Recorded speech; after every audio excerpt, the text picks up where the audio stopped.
Bismillahirrahmanirrahim. Assalamualaikum warahmatullahi wabarakatuh. Pada video kali ini kita akan membahas tentang perbincangan Allah Subhanahu wa Ta'ala dengan akal dan nafsu. Serta kita juga akan membahas cara mengendalikan nafsu syahwat. Dan tahukah kalian, bahwa memang pernah ada suatu riwayat yang mengisahkan tentang perbincangan Allah Subhanahu wa Ta'ala dengan akal dan nafsu. Konon dikabarkan setelah Allah Subhanahu wa Ta'ala menciptakan akal dan nafsu, maka Allah Subhanahu wa Ta'ala bertanya kepada mereka berdua. Lantas pertanyaan apakah itu, dan bagaimanakah jawaban dari akal dan nafsu itu? Perbincangan ini dikutip dari kitab Tanbilul Ghafilin dan Duratun Nasihin. Ketika Allah Subhanahu wa Ta'ala menciptakan akal, maka kemudian Allah Subhanahu wa Ta'ala berfirman kepada akal, "Wahai akal, menghadaplah engkau." Maka akal pun menghadap kepada Allah Subhanahu wa Ta'ala. Kemudian Allah Subhanahu wa Ta'ala berfirman kepadanya, "Wahai akal, berbaliklah engkau." Lalu akal pun berbalik. Kemudian Allah berfirman lagi kepadanya, "Wahai akal, siapakah aku?" Lalu akal pun menjawab dengan, "Kau adalah Tuhan yang menciptakan aku, dan aku adalah hamba-Mu yang lemah." Lalu Allah Subhanahu wa Ta'ala berfirman lagi kepadanya, "Wahai akal, tidak kuciptakan makhluk yang lebih mulia dari engkau." Setelah itu Allah Subhanahu wa Ta'ala menciptakan nafsu. Lalu Allah Subhanahu wa Ta'ala pun berfirman kepada nafsu, "Wahai nafsu, menghadaplah engkau." Namun nafsu tidak menjawab sepatah kata pun, dan justru mendiamkan diri. Kemudian Allah Subhanahu wa Ta'ala berfirman lagi, "Siapakah engkau dan siapakah aku?" Lalu nafsu berkata, "Aku adalah aku dan engkau adalah engkau." Setelah itu Allah Subhanahu wa Ta'ala menghukum nafsu selama 1000 tahun di neraka Jahim yang sangat panas. Dan dalam riwayat lain dikatakan bahwa Allah Subhanahu wa Ta'ala menghukum nafsu selama 100 tahun.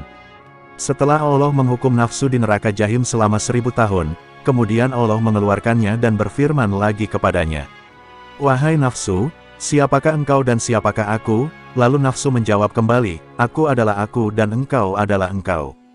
Lalu Allah memasukkan nafsu ke dalam neraka jiwa, yaitu neraka yang penuh dengan rasa kelaparan. Nafsu dimasukkan ke neraka juga selama 1000 tahun. Setelah itu Allah Subhanahu wa Ta'ala mengeluarkannya kembali dan berfirman, "Siapakah engkau dan siapakah aku?" Lalu nafsu berkata, "Aku adalah aku dan engkau adalah engkau." Setelah itu Allah Subhanahu wa Ta'ala menghukum nafsu selama 1000 tahun lagi di neraka yang sangat dingin.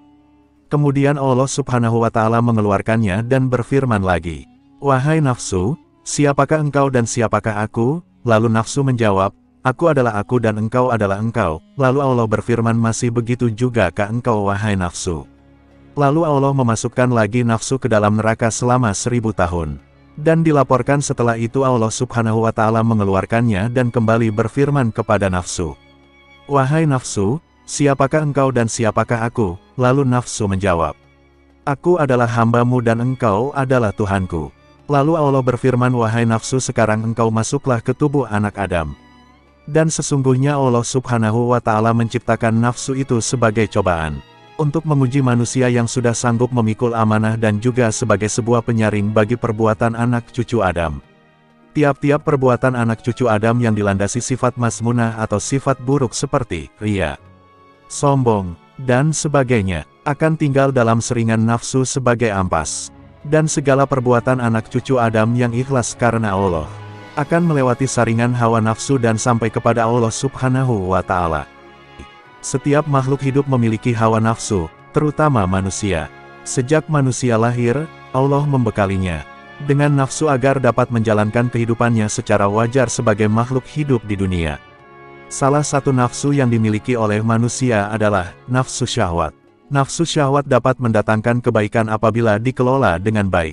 Namun sebaliknya, akan menjadi musuh besar bagi manusia apabila ia tidak dapat mengendalikan nafsunya.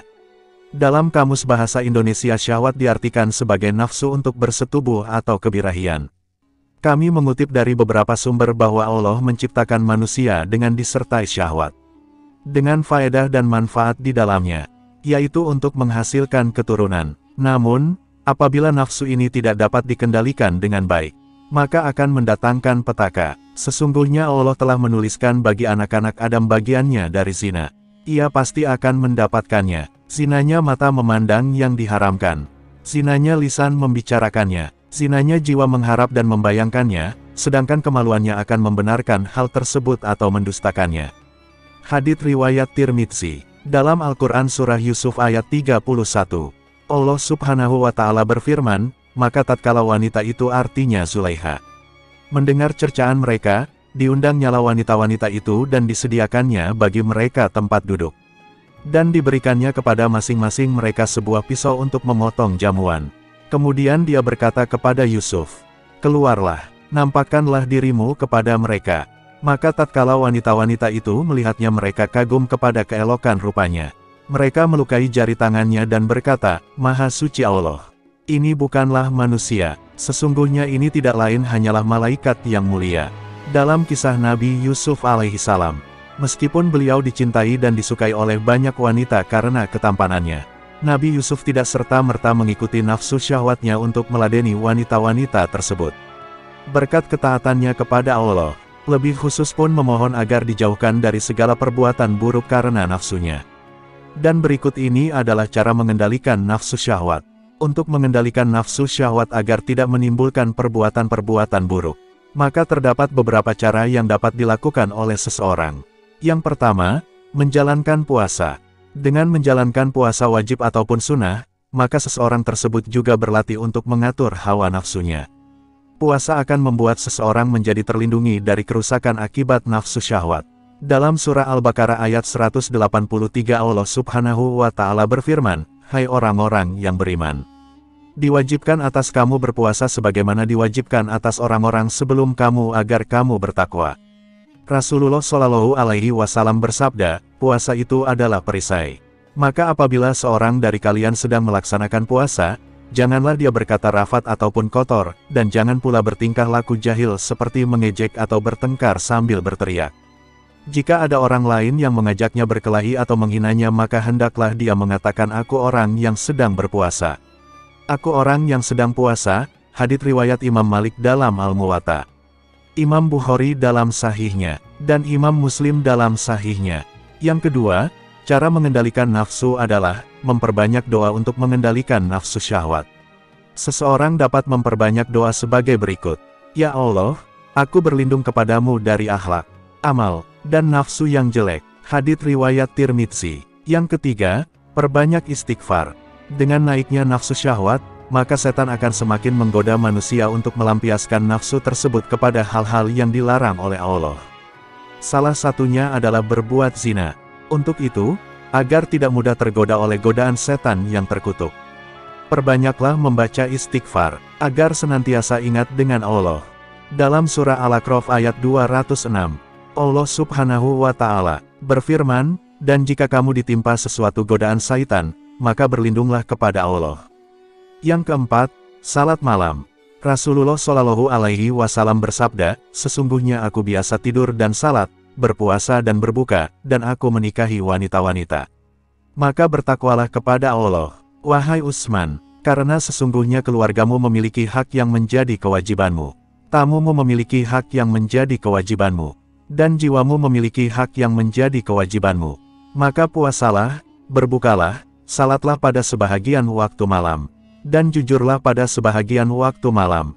Yang kelima, menjaga pandangan. Untuk menjaga hawa nafsu, dapat dilakukan dengan cara menjaga pandangan. Menjaga pandangan ini artinya menjaga mata dari melihat hal-hal yang tidak semestinya dilihat, karena akan menimbulkan dosa. Dalam Al-Quran Surah An-Nur ayat 30, Allah Subhanahu wa Ta'ala berfirman, katakanlah kepada orang laki-laki yang beriman, hendaklah mereka menahan pandangannya dan memelihara kemaluannya. Yang demikian itu adalah lebih suci bagi mereka. Sesungguhnya Allah Maha mengetahui apa yang mereka perbuat. Dan yang keenam adalah perbanyak baca Al-Quran. Allah Subhanahu wa Ta'ala berfirman dalam surah Ar-Ra'd ayat 37. Dan demikianlah kami telah menurunkan Al-Quran itu sebagai peraturan yang benar, dalam bahasa Arab. Dan seandainya kamu mengikuti hawa nafsu mereka, setelah datang pengetahuan kepadamu, maka sekali-kali tidak ada pelindung dan pemelihara bagimu terhadap siksa Allah. Yang ketujuh, berkumpul dengan orang yang soleh.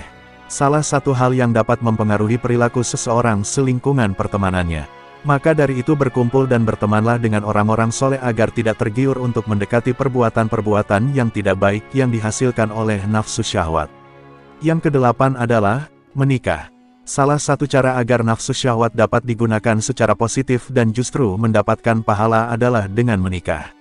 Rasulullah bersabda, "Wahai para pemuda, barang siapa di antara kalian yang mampu menikah, maka menikahlah. Karena menikah lebih dapat menahan pandangan dan lebih memelihara kemaluan. Dan barang siapa yang tidak mampu, maka hendaklah ia berpuasa. Karena berpuasa dapat menekan syahwatnya." Artinya sebagai tameng. Hadits riwayat Bukhari. Yang kesembilan, mencintai Allah dan Rasul dengan tulus. Dalam surah At-Taubah ayat 24, Allah berfirman, "Katakanlah jika bapak-bapak, anak-anak, saudara-saudara, istri-istri, kaum keluargamu, harta kekayaan yang kamu usahakan, perniagaan yang kamu khawatir kerugiannya, tempat tinggal yang kamu sukai, adalah lebih kamu cintai dari Allah dan Rasul-Nya, dan dari berjihad di jalannya. Maka tunggulah sampai Allah mendatangkan keputusannya. Dan Allah tidak memberi petunjuk kepada orang-orang yang fasik." Yang ke-10, menghindari pemicu naiknya nafsu syahwat. Terakhir adalah, menghindari pemicu naiknya nafsu syahwat, seperti dengan menjaga pandangan dan jaga jarak dengan lawan jenis. Dan inilah sedikit video tentang percakapan langsung nafsu dengan Allah Subhanahu wa Ta'ala, dan cara mengendalikan nafsu. Semoga dari kisah dan video ini kita bisa mengambil beberapa pelajaran dan hikmah. Dan juga mudah-mudahan video ini bermanfaat bagi kita semua. Amin ya robbal alamin. Allahu a'lam bisawab. Wassalamualaikum warahmatullahi wabarakatuh.